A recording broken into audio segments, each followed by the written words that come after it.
We're here at our second KarmaKast, and today I have with us special guest, good old friend of mine. I call him, his name is Sherrod Scott, but his company name is Sandman HD. Yep. How you doing today? I'm good. Good. Yep. So, I was thinking this morning, today's our 6-year anniversary almost. Yeah, I was thinking that too. I was doing the math. I think it was 2013, right? Exactly. Yeah. Christmas Day. Yeah.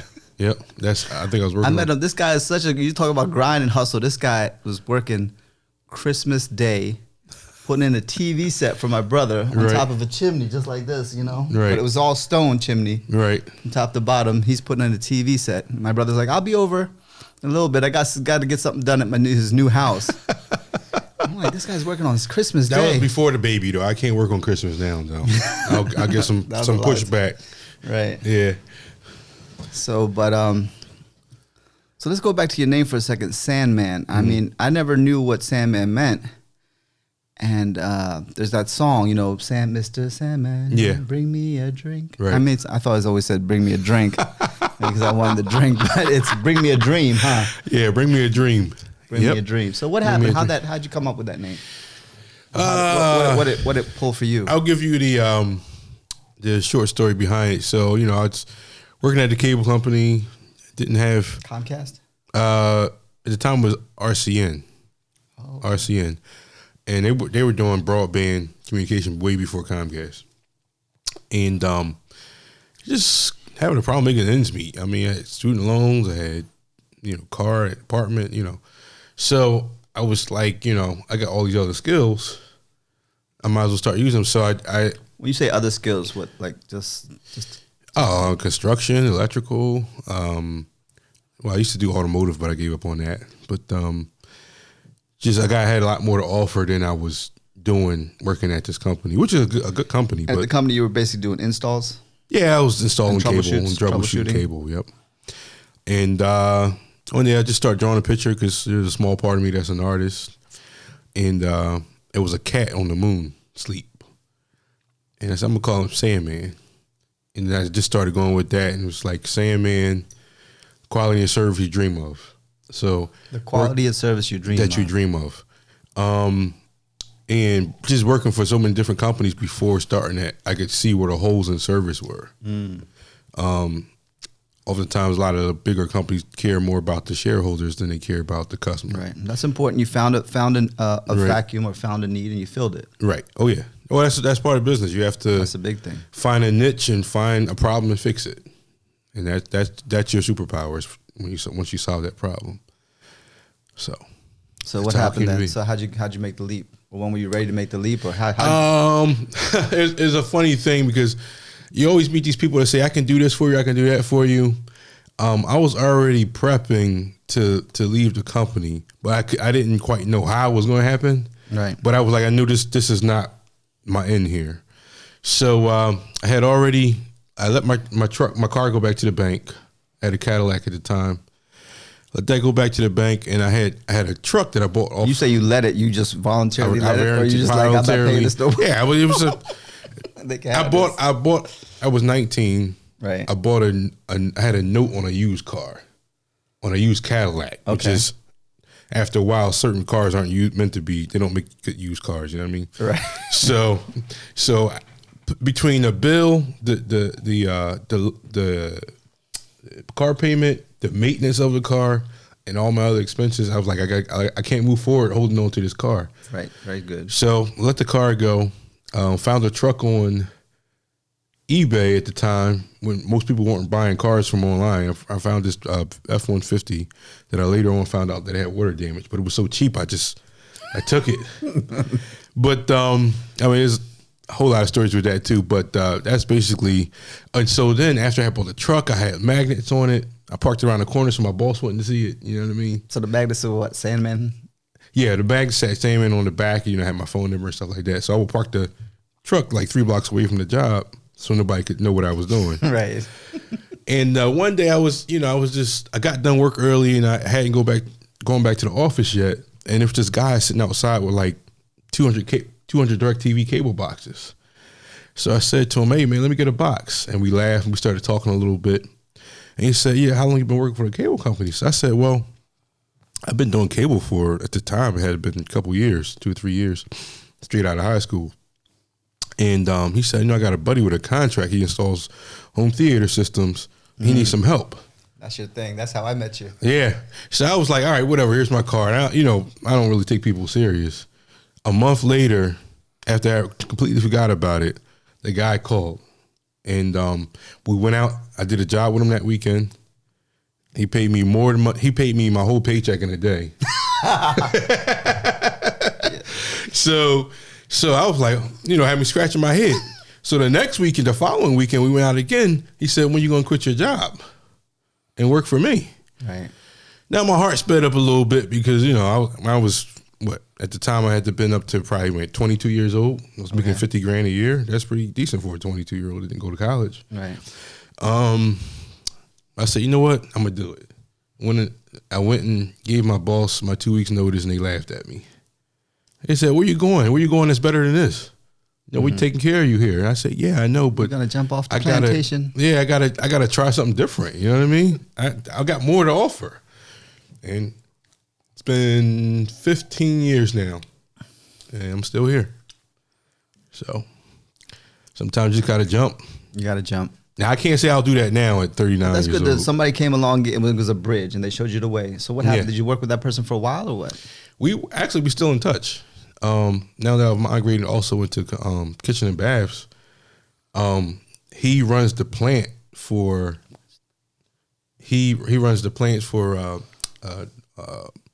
Colonial Marble, where I buy a lot of my countertops from my job. King of Prussia?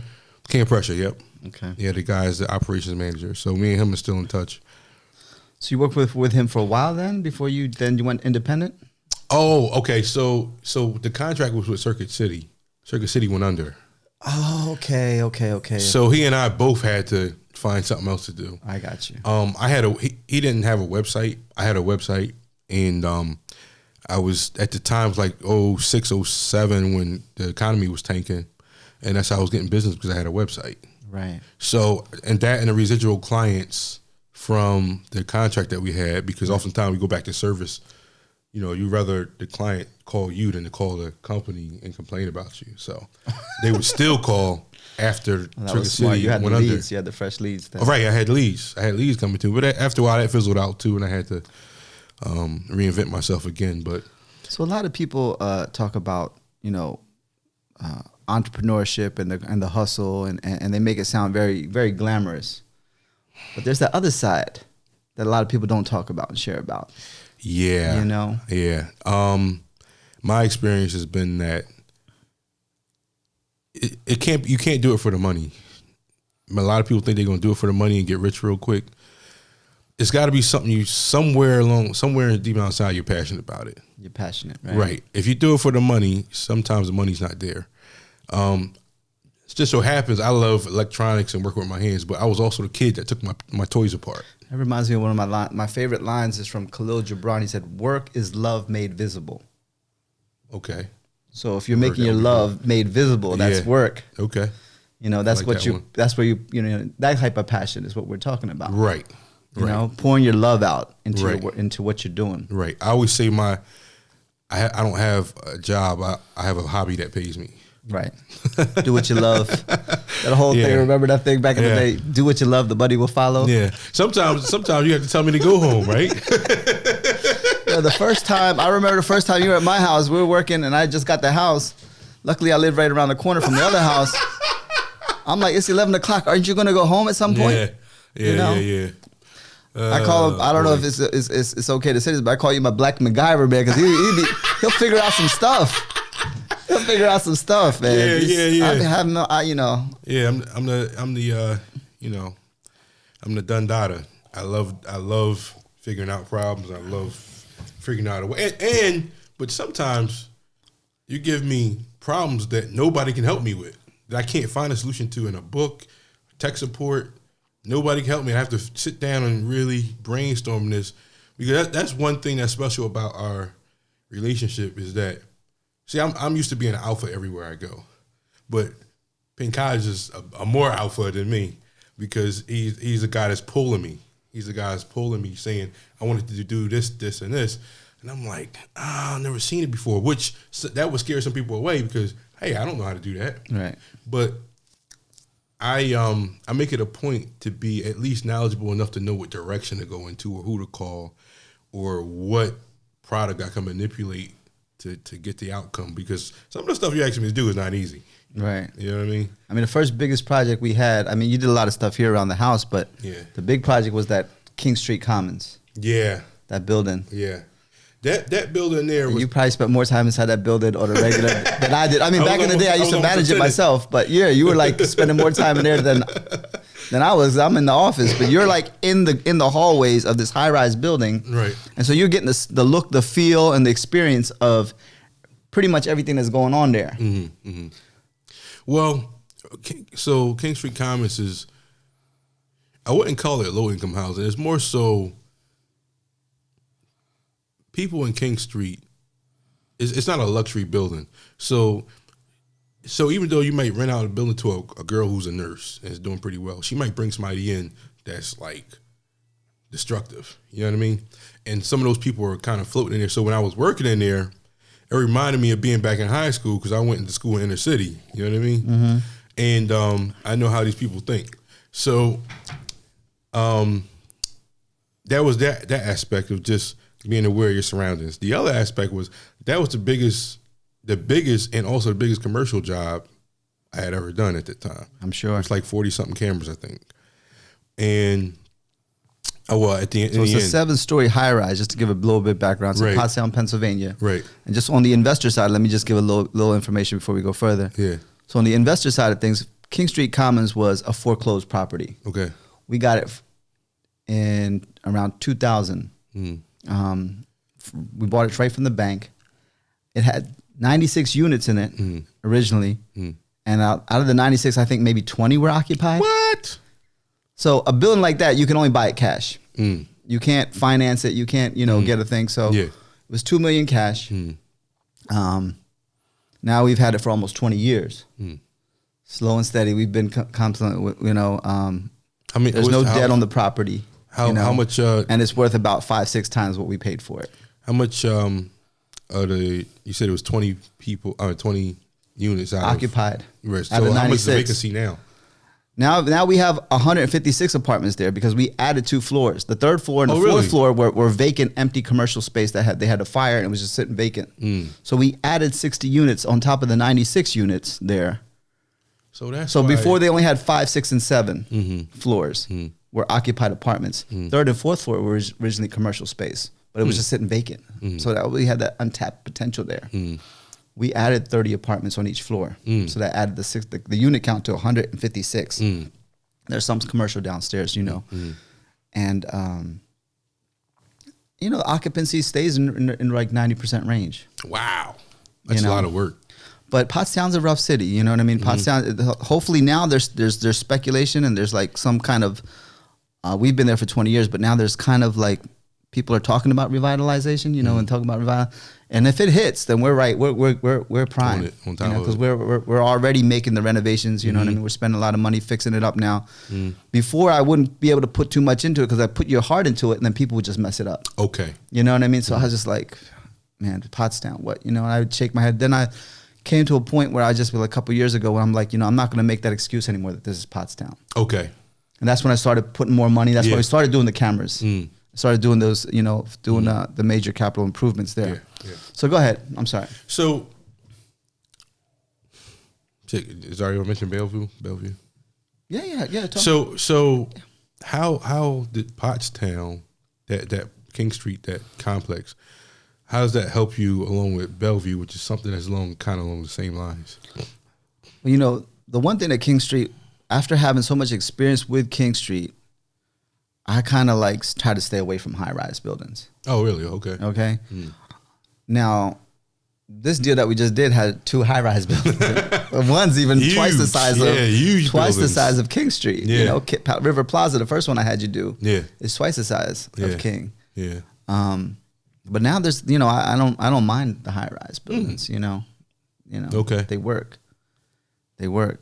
But it just, you got to work them. You got to work them rightly. Right. But what were you saying about King Street and Bellevue? What was your question? Well, no. My question was how did that having that experience with Pottstown have an effect on how you dealt with Bellevue?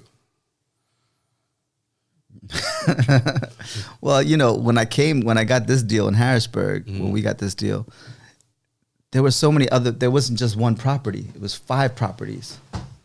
And so my game plan was, Bellevue was the one that was speculatively the worst condition, right? So my game plan was to try to build up the other ones first, strong. So then I could go in and attack Bellevue, because if I went into Bellevue, I might just get sucked in and lose sight of the whole thing. Because in my position, it's really important for me to hold the greater vision, And if I get locked into the details or get sucked into one thing, I can't hold the vision for the whole. Right. I got to be on the macro, and I can't. So that was my initial plan. And so now that's what we've done in the 4 or 5 months. The other ones we kind of went in harder on the other properties to try to get them, stabilized. And now Bellevue's, we get to Bellevue and it's like, this is not as bad as we thought it was going to be. Yeah, I know. So how was you spent time in Bellevue too? So in Bellevue, what was the culture like when you got there? First of all, so backing up before I actually worked there, I dealt with some of the other people who worked there before I went there, and even including like the elevator. I had to do the elevator, so the elevator guy was like, "Oh, we don't go in there. We don't send one person in there. That's just company policy." So I'm like, "What the? They must got gates on the windows or something in there. You know what I mean?" I thought it was like the jungle or something. They thought it was, this is Harrisburg, so they think it's like New Jack City. Yeah. So I'm like, well, maybe I should bring a walk with a pipe in there. Yeah. Have a stick or something, you know? Once I got there, I worked in the hallways, but also talked to the tenants in the hallways. Like, say they're waiting on the elevator or something like that. Yeah. And I have a short conversation with them, but after a while, the conversations get longer and longer, and sometimes they stand there and talk to me while I'm working. And after you get to know these people, they're not bad people. Right. It's just some of the people in there are doing some crazy stuff, like ripping down cameras and breaking into the boiler rooms. But I think you guys got rid of those people, a lot of them, because I don't know what you guys did, but the climate is a lot different in like a month than it was when I first got there. That's great. I'm glad to hear that. Yeah. So at first, like, people just hanging out in the hallway like it's like they cut in class or something. You know what I mean? So I'm like, well, what is this? I know what drug dealing looks like because I come from that neighborhood, right? Exactly. So I'm like, okay, well, we back to Pottstown again. But after a while, it's like, Pottstown was never like that bad, was it? It wasn't that bad. Just hanging in the hallways? It wasn't that bad, but the people that was in the hallways while you're working, like, sometimes they would just appear out of nowhere because so many doors. It was like kind of scary, you know what I mean? I remember when you first go to Pottstown, you'd be like, you always felt like you had to watch your back. I was working my back on the wall. So, but all of a sudden these people in Bellevue started disappearing, and it was like kind of almost quieter. We had to clean house, man. Now there's still some crazy people in there, but I mean that's just from not you saying that. That's just me saying that. Right, but what are you gonna do? You jumped in front of a speeding train, pretty much. You know what I mean? So, like, when you wire up a high-rise building like that, what's the biggest challenge for you? We're talking about wiring them up for cameras, just so people know. Yeah, when you wire for cameras, you have to understand the people that's there, and understand where they value things. Like, for the example, the mailboxes. Everybody values the mailboxes. You got to have a camera it's almost like a psychological deterrent. So you position it where people can see it. The evildoers can see it, and the good people can see it. Right. Nobody knows. Everybody feels like their Amazon packages, their mail stuff is going to be more protected. They have more of a leg to stand on if something happens, and that makes people feel better. Now, what about the wiring aspect? The wiring aspect. Okay, the wiring aspect. For the install. It's what I do, so I can't say there's a hard part to it. But my biggest challenge is personnel, always being shorthanded. So something like this, the one-man dream team. Yeah, so instead of working an 8-hour day, I gotta work a 16-hour day to get it done, or else the guy's gonna be like, the guy that's hired me, which is you in this case, is going to start getting a little antsy because he has the vision that he's racing to, and you're part of that race. Right. So I stay with it, and I do what I do, and I don't plan to do anything when I'm working. I don't plan anything personal when I'm working because I know if something happens unexpected, I got to stick with it until it's fixed, and that's what happens. So when I met you, you were saying I'm at HD, right? Mm-hmm. And you're pretty much focused on like audio, visual, home theaters. You know what I mean? Mm-hmm. Making the dream come through for home residential clients. Right. Right. You had this one client. I think he had like six TV screens on a wall, so he could watch all. I guess it was even the football, gambling, and stuff. He could watch each game. Gambling. He could watch each game. Yeah. How many screens did he have up? There was 6 in the picture, but there's actually I think 8 in the room. 8 in the room. Right. Because there's one where you couldn't see the ad for the And the only reason I knew because his van had his fan wrapped in the advertisement. Oh yeah. He had 6 screens of the one guy's in the one shot. You know. Mm-hmm. So you've done a lot of houses, right? Thousands, probably. Yeah. So, and now we'll get into the other part later. Now you got more into the rehabs as well. Yeah. So before I started doing electronics, but before we get into the rehab part, I want to just go back to the residential with the houses. So, what was your biggest challenge there when you were just doing the audio visual for the houses, the home theaters and stuff? Keeping up with the technology. If I go to training on February, by the middle of March, that same product changed again. Right. They changed the product, and they changed how to program it, and it changed what it can do. So all the wires you had that used to hook up to it, you got to do the firmware update. And when it's moving that quick, and you can only train so many times, you kind of start getting, you're on hold a lot with tech support. So what I learned to do is when the product is... And I hate that. Everybody hates that. Like being on the phone and waiting and trying to get the help. And then praying that you get the right person on tech support that's going to really help you. Right. And not the person that's... Right. Yeah. So when a product is beta, when it's this very first thing, I don't even go to learn it. 1.1, 1.2, and I'll start getting interested in it because they're working out the bugs from beta. You start getting to 2.0 and stuff like that, then I'll start investing more time into it. Right. Till then, I'll use what I know already because it's not worth it. So how old are you now, if I may ask? 39. 39. So if you were going to talk to a 20-year-old charades that's coming up now, and they're working, but they want to get into their own thing. Mm-hmm. They want to be an independent entrepreneur or business person. Right. What would be your advice to them? Go with your heart. Don't worry about what everybody's saying. Everybody doesn't have your vision. When I told I had a friend at work named Alex. He was Russian. Alex was a computer whiz. He knew way more stuff than I knew. And Alex taught me computers just sitting in front of him. We didn't have a class or nothing. That's how I learned computers. So when I started my business, I didn't have money to buy a computer. I found one in the trash. And I fixed as much as I could, but then I took it to Alex, and Alex helped me do more with it. So don't be afraid to get your hands dirty, especially when you're first starting out. Don't worry about how much money you got. Don't worry about what you don't have. Look at what you do have. You have health. You got people keep people around you who know more than you do about things you don't know about. And then that's your you'll see it start to come together, and that boosts you forward. And as you get higher and higher, you have to keep more people around you, and don't be afraid to let those people go who helped you in the beginning. That's a big thing too. As you grow and change, your team and the people around you are going to grow and change too. Right. You feel loyal because you said they helped me out when I was nobody. But you gotta. You don't have to be nasty about it, but you gotta, because you only got so much space around you. Right. So if something's not helping you anymore, you have to cut it loose and go forward. Yeah. So I was going to ask you something that just kind of slipped my mind, but so you're working with You're working with the computers with Alex, yeah. right? Alex.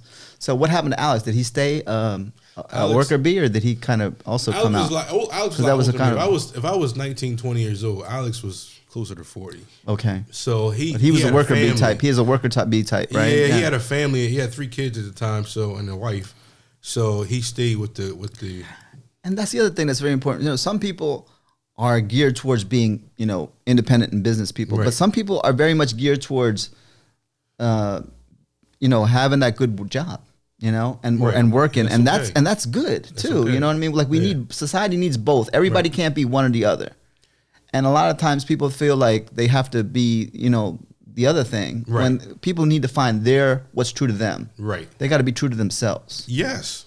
Well, I'll tell you when you know you're doing the right thing. You start getting a lot of opposition.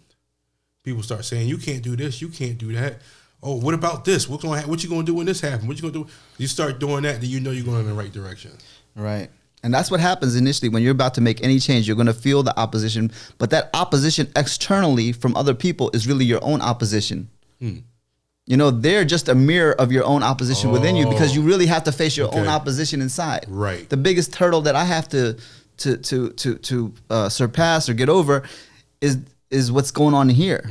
You know, my own. And so the other thing that's very important that I want you to talk about is, as a business person, what do we deal with up here? You know, because anybody who's really made successfully, they first got to make it up here successfully. All the success really starts in their mind. Right. And that mindset is so important. There's been times where either you might have called me or another customer might have called me, and they're a good customer. They always pay. At least, even if they don't always pay, they're always reasonable. There's been times you called me up here to do work, and I didn't have any money. I didn't have gas to get up here. And I came, and I did it, and I didn't charge you. You have to be fair. If a person is giving, or this entity or something, if they're giving to you, and giving is not always in money. Giving is sometimes, like I call you when I don't know, like I was calling you about hiring people. Who I talk to that's hands on hiring, that's an asset right there. So that's a giving person. So you don't take a giving person and keep taking from them. You have to give. Sometimes even when you don't, the best giving is when you don't have it to give. Now I sound super cheap because you came up here. I didn't know you'd have gas, and I didn't get it. No, but you're a good client. You know what I mean? So I'm a great client. What are you talking about? You're an excellent client. What am I saying? But yeah. So but there's times you're gonna have to do for other people when you don't have it. Yeah. You know what I mean? I'm not talking about people that's always got their hands out. There's going to be times where you have to give, but it always come back to you. Exactly. And it may not come back from that person. It may come back from this opportunity here or that over there. Or, my daughter sees me get up and go to work every day. You know what I mean? Do you ever have a battle of? Do you ever feel like what am I working towards? What's this all for? Like, do you ever get like I did feel that until my daughter was born. When she was born, I knew what I had to do. I had to get better at everything I was doing already. Now, the audio thing, that wasn't my first craft. My dad taught me construction before I started doing this. Okay. And when I was like 9 up until in the high school, I always worked with my dad. And he taught me carpentry, he taught me plumbing, And that's what I love about you. If I got a problem with something else too, I was like, say, but you got a little bit of time. I need help over here too. Yeah. So all these different trades, I was still doing drywall with the audio stuff, but it was like kind of minor. But when my daughter was born, that called on everything. But nobody told you janitorial because your cleanup skills are still. No, I'm just kidding. No, I'm gonna tell you why, because I don't like lugging around that big vacuum, but I got a handheld one now. And okay. I try to stay up on top of it a little more. All right, good. Yeah. You know my wife, man. She's always like, Sandman was here. Well, I think your wife, she's a lot cleaner than most people I know. Yes. It looks like you hired a cleaning crew here, but I don't know if you did or not. No, that was just your wife. Well, there's somebody that comes, but she comes like twice a month. Okay. Yeah. So,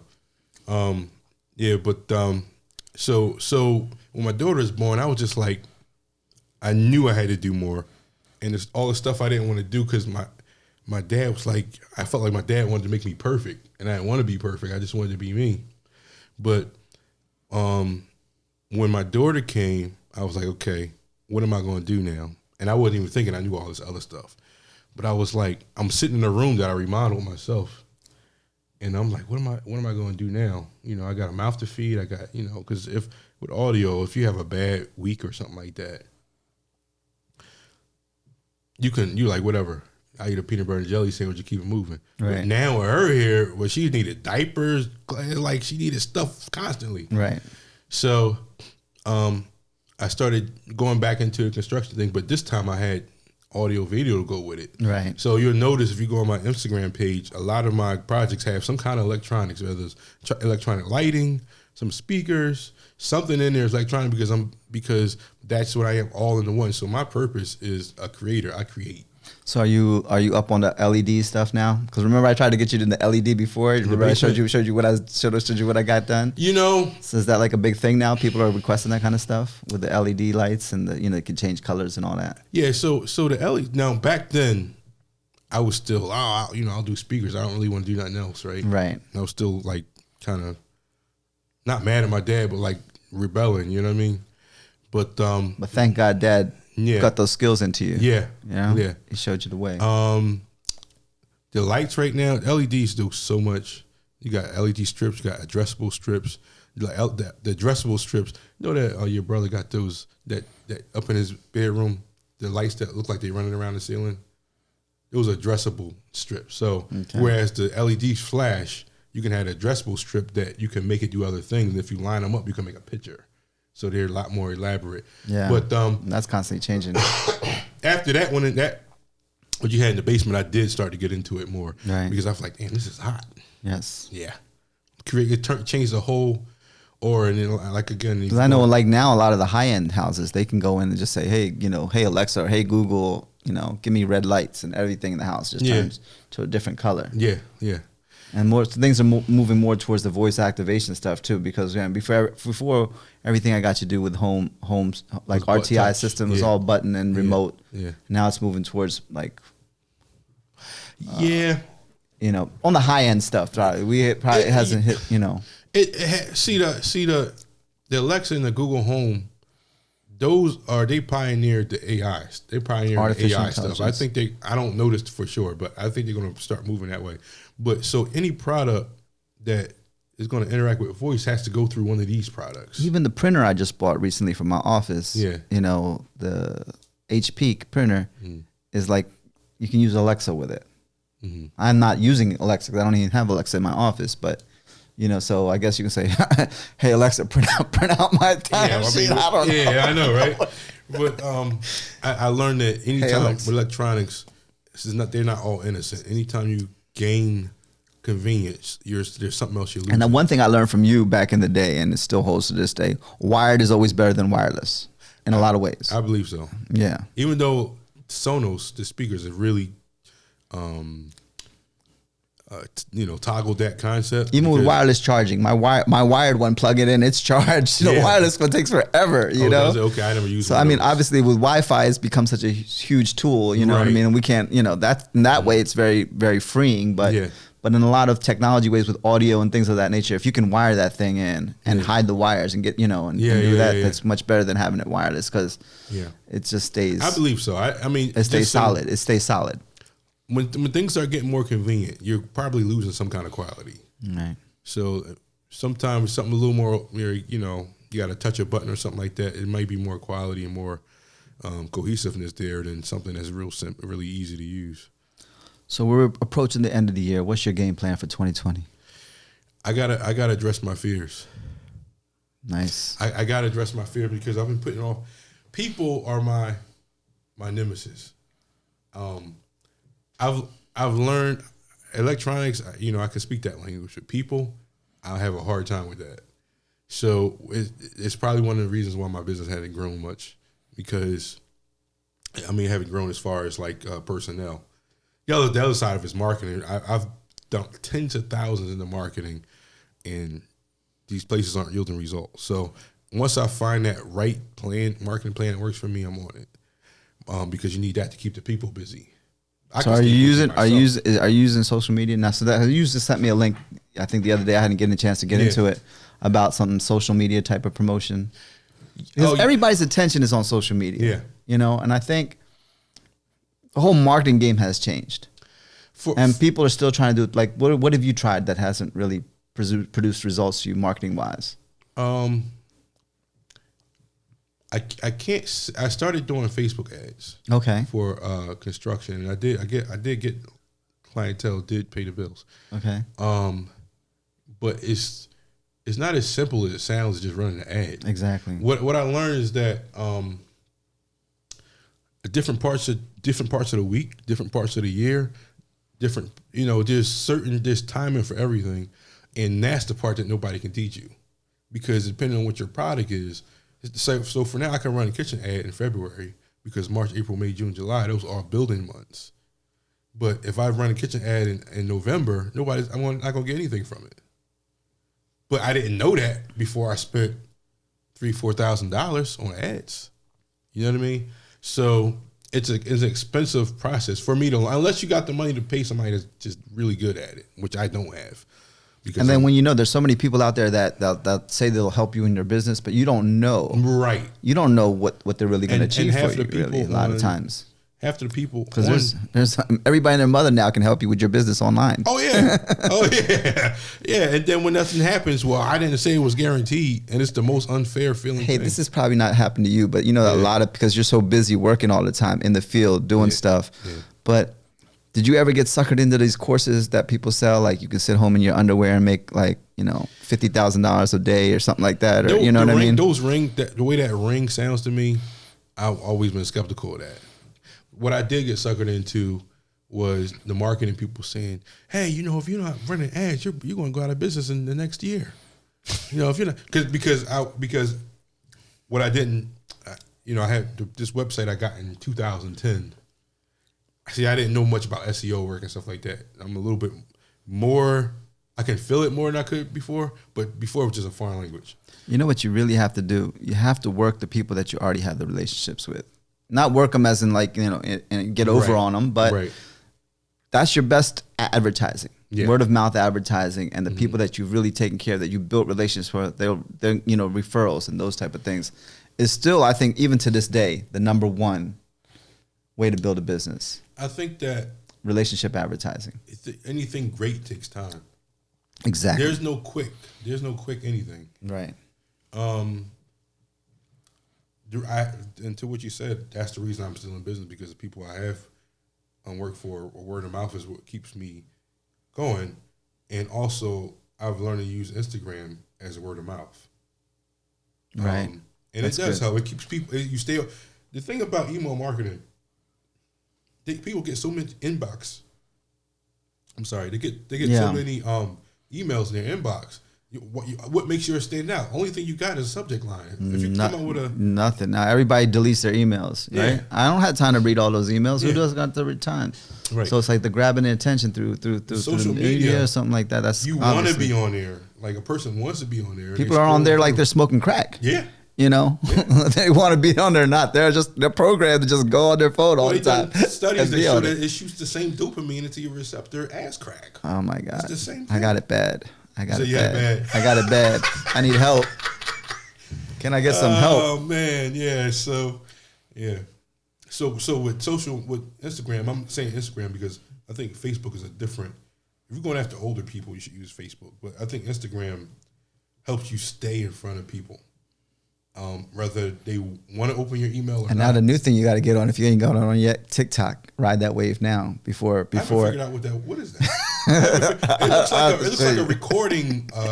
It's just a recording thing, but you know. But right now, the organic reach on TikTok is insane compared to the others. Really? You know, it's like where Instagram was. They're saying like 10 years ago. You know, and I just wasn't even in the Instagram game or any of these games really, other than Facebook. You know, Facebook's pretty dead.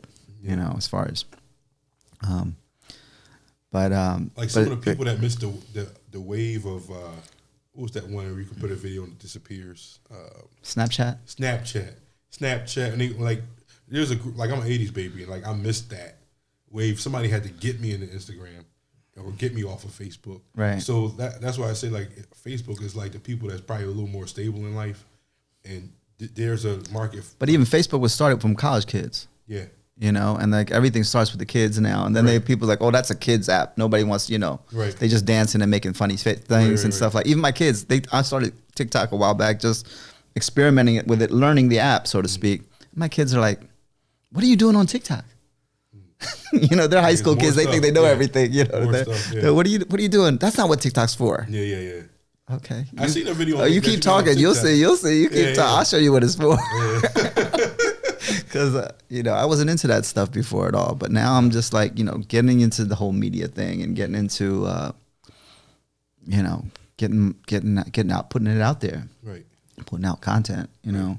It's kind of like your own personal role. And my purpose more so for putting out content is I don't have nothing to sell anybody, really. I'm not selling a course. I'm not selling an investor's course or anything. I'm trying to build community. That's my main thing that I realized. Cause I looked at myself, what are you doing, KarmaKast, with all this? Now that you're, you know, creating KarmaKast and you're creating, you know, Sharma's Karma, and you're you know, you work in the social media aspect a little bit. What's your goal? My goal is to create community, and if I can help people, you know. Well, I think one thing that you may not realize about yourself. So a few years ago, I think I was listening to James Brown. I was working here. And he was like, what are you listening to? Turn on Mandrill. Mandrill, yes. And I was like, well, who the hell is Mandrill? But then when I heard Susie Caesar, I was like, oh, they sing that? I never knew who sung that. But I think one thing that you don't realize about yourself is that you break social ideas that people have about Indian people. Big time. You know what I mean? So what you might normally think associate with an Indian guy, like you don't fit that in that box. And like I was watching one of your videos that you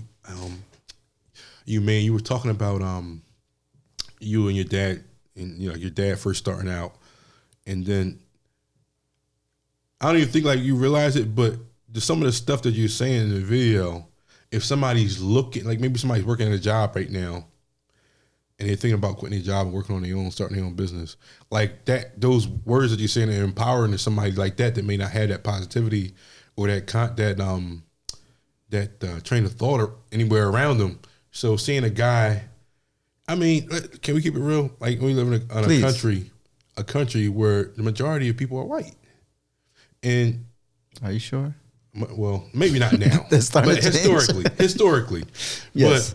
But when you see this one guy's always got a suitcase, he's always got a suit on. He's always, you know, but the only guys you see really getting ahead are rappers and basketball players. Yeah, from the African American thing. Right. That like makes you feel like, well, if I'm not playing basketball or rapping, what chances are there for me? So when you see a brown guy breaking down to you about how to get from where you're at to where you're trying to go, and it's something simple, it's something achievable. It's not like you got to go, you know, sometimes you want to get started with your business, but you don't have money. You don't have the resources to go to the bank and get a loan. But this guy right here is making it seem so simple that I actually can get this. It's just if I change the way I think, I can get forward. And that's a powerful thing to somebody that's without but is looking to do better. And I think that's the biggest thing is mindset, you know, to have that belief in yourself, to have that confidence that you can do it, you know, that the universe backs you up in achieving your greatness. I didn't have credit. I didn't have money when I started. Right. Tell us about that. I knew I had to do something better because I like nice stuff. I like leather seats when I buy a car. I like a moonroof. I like nice shoes and nice clothes. And I knew I wanted to buy a house at some point. For me, it wasn't about the stuff though. You know what it is for me? What's that? Freedom. Well, I wanted the freedom to do what I want to do when I want to do it, and it comes with a price tag too. Regardless, now you know I'm learning over the years that you know even that is you know because the bigger your business grows, the more it becomes your prison at some point too as well. But initially, it was so comfortable that it gave me the freedom I could go to whatever country I wanted to go. Mm-hmm. You know, I could travel, take my wife, take my kids, you know, go to whatever hotel I wanted to go, you know, and not have to worry about any of that stuff, you know. Well, for me, but that was for me is freedom. Go ahead. I'm sorry. No, go ahead. I grew up in the hood, Philadelphia, North Philly. North Filthy. Some of us say. Well, North Philly. I'm from around the area too. In North Philly, back in the day, I used to go there. I'd be like, man, this is a war zone. All of a sudden, you're in a third world country. I don't know what it's like now. I haven't been there in a while, but when I go there, 20, 30 years ago, whatever, I'd be there. I'd be like, all of a sudden, you go a couple blocks in Philadelphia, you're like, whoa, you went from America to like a third world country. Yeah. And that's what it was. I grew up in the 80s, so I was born in 1980. So late 80s, crack. Look out the window at night, you see the blue streaks line. There's people shooting in the street. You see the blue streaks. It's really like Iraq. And just being a place where you don't have the freedom to get what you want and do what you, because even before I had a car, I was on a bicycle. I would try to go to job interviews on a bicycle and stuff like that. So I didn't get a job because I was too sweaty when I got there. But you reminded me about the Peloton bike. Go ahead. Yeah. So, but I never got a job on a bicycle. But when you finally find that stream of I can, and then you finally break out of that eating ketchup and rice for dinner, because we weren't. My parents were poor. You know what I mean? So we ate what we could. Sometimes it was good. My dad, you had the mustard sandwich. Did you have the mustard sandwich? Just mustard and bread. AJ loved the mustard sandwich growing up. I don't know. I don't know about that one. It wasn't my thing either. But go ahead. I'm sorry. So when you come from a place where you got a lot of limitations, and you finally open that door, for me was electronics, and you can get out of it, and you can actually stretch now and say, wow, what do I want now? What's the next thing? But now it's not about money for me. It's about what I can leave for my daughter so she don't have to work as hard as I did. Okay, that's what my dad's whole thing was. Okay. He saw the struggles in corporate America and how, when they would lay off the engineers, the Indians were the first ones to get laid off. Okay. And then, somebody got him involved with a business, and he's like, he originally turned it down. He's like, my family was never business people. My father always failed at every business he attempted. Mm-hmm. But luckily, this guy got him involved in the 7-Eleven back in like the early 70s. Wow. And so that I was sent back to India so that they could work and hustle and not have to worry about taking care of me and my brother. Mm-hmm.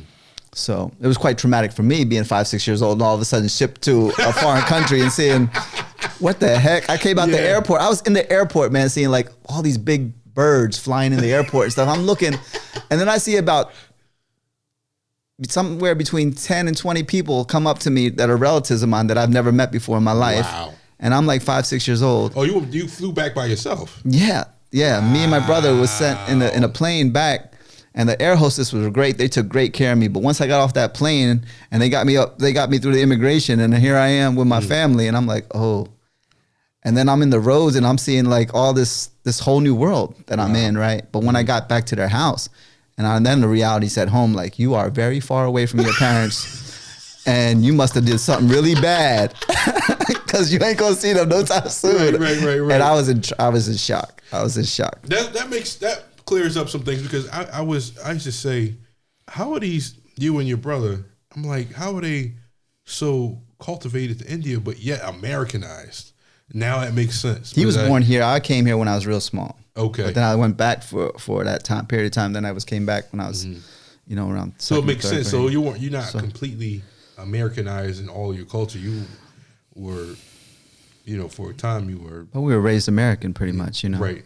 We were raised in America. Okay. That's why we don't have an accent.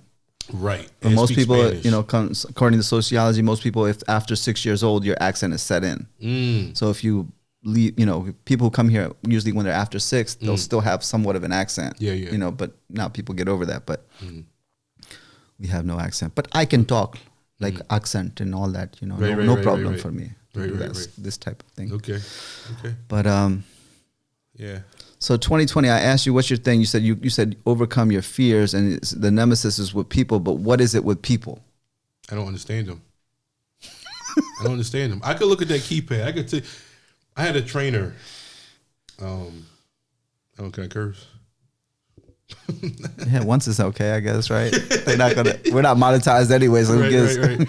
So I had a trainer. His name was Mike Torres, and He was teaching us. What kind of trainer? Like audio, trainer. technical trainer. Okay, This is when I was working at cable company, RCN, and he's basically teaching us computer science, the like basic computer hardware, software.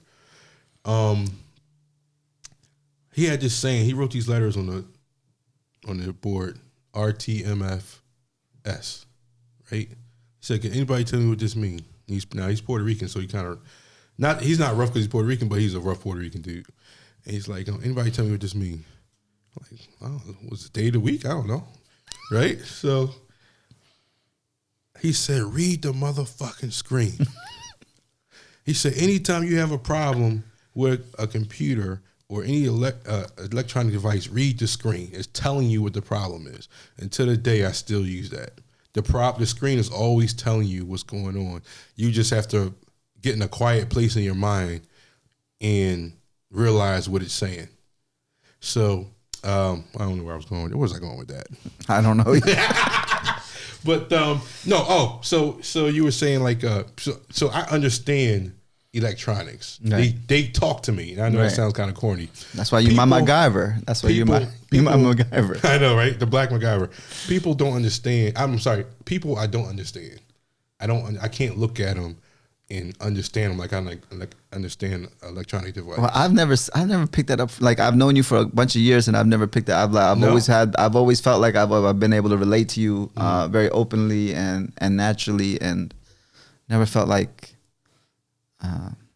I never got that from you. That's funny because I was reading this meme online. It said the way you view yourself and the way other people view you is two totally different things. Mm-hmm. I feel like I don't understand. That's how I feel. Even when it comes like the So how are you gonna break through? What you gonna do? I got to face my fear of for one. A lot of things I've learned doing this type of work. I learned a lot of secrets. And those secrets are what helped me set apart from other contractors that do the same type of work, and it puts me out in front of them. And I've been holding on to them, but I'm seeing that they're killing me. Holding on to not telling anybody how certain things work, in fear of them becoming my competition. Maybe you could create content on with releasing some of these secrets, and that'll be good promotional business for you too. Yeah. I could see that it's not a good. It was a good thing to get me out in front, but now it's killing. Because a lot of your videos, you show different projects you're doing, but you're not like I don't show them. You're not. Yeah, so you got to show that. You got to show people the Black MacGyver part of you, man. Okay. On social media, and watch things take off. Maybe you know what. And we can end on that note, probably. You know, 2020. Yeah. Think about letting out my secrets. Because what happens is when you start doing that, you start promoting yourself as an authority, which you are already. You're authority in your field, but people don't know it. You know, it's like, so the biggest secret is that you're an authority in what you do. You're the man at what you do, but nobody knows it but you. And KarmaKast. Yeah. I know it, you know. Yeah. I'm just to finalize with real estate, man.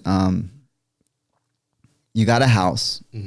You took in Chester, which is, you know, Chester's Chester. Yeah. And you renovated it. You lived there. Are you done? Have you completed all the renovations in your house? I got one more major. I need to rip off the back of the house and rebuild it. And then you got another house in Philly that you bought for what, 30, 40 grand? Yeah. You going to renovate that or what? What are you going to do with it? What's your plans? I got to renovate it. I got to get it out of my head. You're not going to do the Airbnb, right? You're going to get a rental, right? You're going to get you're going to get a rental. You're the real estate guru. If you're saying don't do Airbnb, I won't do Airbnb. Not in Philly. I mean, you're not. It's like a tourist place. You know what I mean? You want an Airbnb, something. I think you're going to do some place where you're going to have a lot of people coming in and out. Right. I don't know if Philly's that place. Right. Okay. You know. Right. Okay. You know, if you do Airbnb, you're going to use the house as a little hotel. Yeah. People going to come and do their nasty there, and then they're going to leave. You know what I mean? That's going to be their party place. You know. Right. So you might it's gonna be, you know, it's just gonna be too much to maintain going back and forth. You know, we're gonna clean it out each night. You get a rental in there. It's gonna be slow, steady, but it's gonna be stable. Okay, stable. Yeah, and that's what you want. That's saying on your shirt, isn't it? Slow, steady, stable. Strong, steady, and stable. You know. Okay. That's our motto, man. Strong, steady, and stable. I'm in a business that we've built a business that's strong, that's steady, that's stable. We have an opportunity for the people that work for us that's strong, steady, and stable because we're not going anywhere. You know, technology is going to change every few months, but apartments ain't going to change. The only thing that's going to change about an apartment is the bathroom and the kitchen. You know, the living space is going to be the living space, and people are going to need a living space. See right there what you just said. You dropping bombs and don't even know it. The bathroom and the kitchen is the only thing. I never thought about it like that. So anybody that's looking to go in real estate right now, you just dropped a jewel on them. Yeah. So people always going to need a place to stay, and that they're not building. They're building. You see everywhere they're building cranes. They're building the A-class properties. They're not building the workforce properties. They can't. It costs too much money to make it. So the workforce properties are properties that we have that are built in like the 70s and stuff like that. Yeah. You know, that people are paying less than $1,000 a month to rent. That's the stable industry. The recessions come and go, but that industry, we've been proven to stick and to be stable throughout those industries. Right now, all these cranes is coming up, right? As soon as the recession hits, whether it's this year or coming soon, you're not going to see the cranes in the construction anymore. What happened after 2007, 2008? Did you see any more construction? You didn't see construction for a while, so they rode the wave. Now it's at the top. Prices are at the peak in multi. Exactly. So what happens, and if you notice that's when construction ceased after 2007, 2008. Even you didn't see no construction happening for a long time because people couldn't get the money to get the investment towards it. Got you. You know? Got you. So, hey man, it's been great chatting with you. We're gonna have you. We got some. I mean, you and me, we can talk all day. You know, and but people got things to do, so we're gonna let them go do the things, man. Thank you so much for tuning in to our KarmaKast number 2 with my man, the Sandman, HD. Now HD, you got to be Sandman 4K now. I can do that. I can do that too. Because when you were HD, HD was the thing. That's the thing with technology. Everything's changing now. It's 4K, and then next week it's going to be 6K. You know what I mean? So, he got up to 8K so now. we'll see. But thank you anyway. Thank you for coming, man. Big love to you. All right, man. Have a good day. Thanks for coming out. Yep. See you soon.